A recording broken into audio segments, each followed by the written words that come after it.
industry. Yes. Can you explain how coach training is different from self-education or any Sure. other personal development training?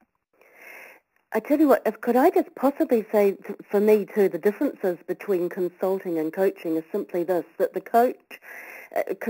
coaching actually supports professional and personal growth and the development based on an initiated change, and consulting is for the purpose of assessing specialised expertise.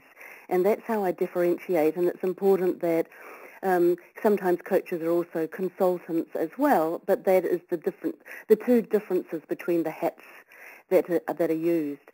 Coaching is also, when you ask me to explain what the coaching training is different from self-education, coaching honours the client as the expert and believes that every client is creative, resourceful and whole. And standing on this foundation, the coach's responsibility is actually to discover and clarify and align with what the with what the client actually wants to achieve, and to encourage self-discovery. So they elicit client-generated solutions, Dr. Joyce. It's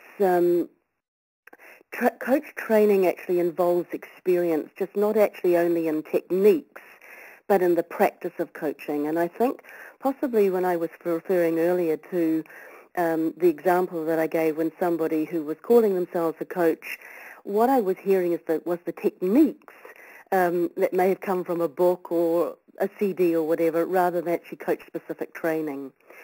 I think, too, in coach training, you very much learn to unlearn some of the common communication traps that have been taught from the cradle, and that really involves that telling rather than listening. So I love that Dr. Michael Hall, who is the co-founder of Neurosemantics Coaching, always talks about giving the client permission to run their own brain for a change and to get the confidence.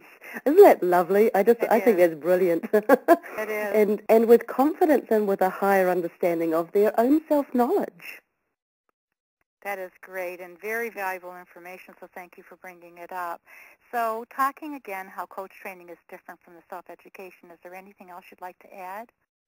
I think with the self-education and other forms of personal development, the difference is that they're not perhaps quite so focused on the practical aspects of the interaction between the coach and the client. I think that's well said. What do you see as the advantages of being an accredited or a credentialed coach, Jan? There are actually differences between the two.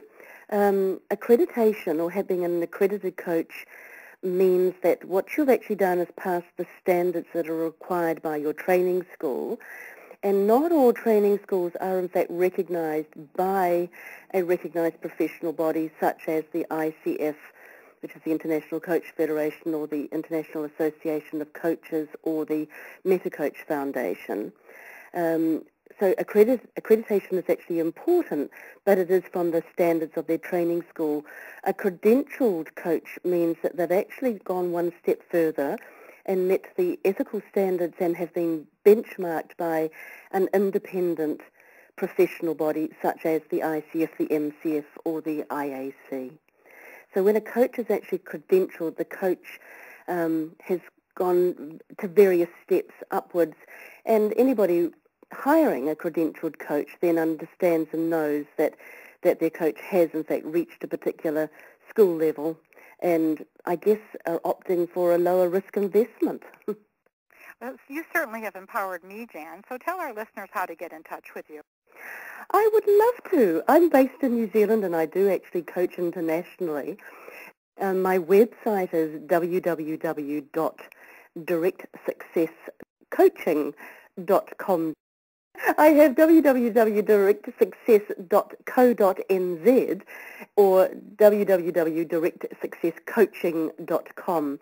And my telephone number is on my website, but it's New Zealand, which is the country code is 647-846-5486. And my email address is also jan@directsuccess.co.nz. Well, Janet, it was a pleasure to speak with you today, and thank you so much for being our guest today on The Image Maker Presents. It has been such a pleasure, and thank you so much for inviting me on. I hope that it's been useful for everybody listening to me today. Thank you, Dr. Joyce. I certainly think so myself. Thank you.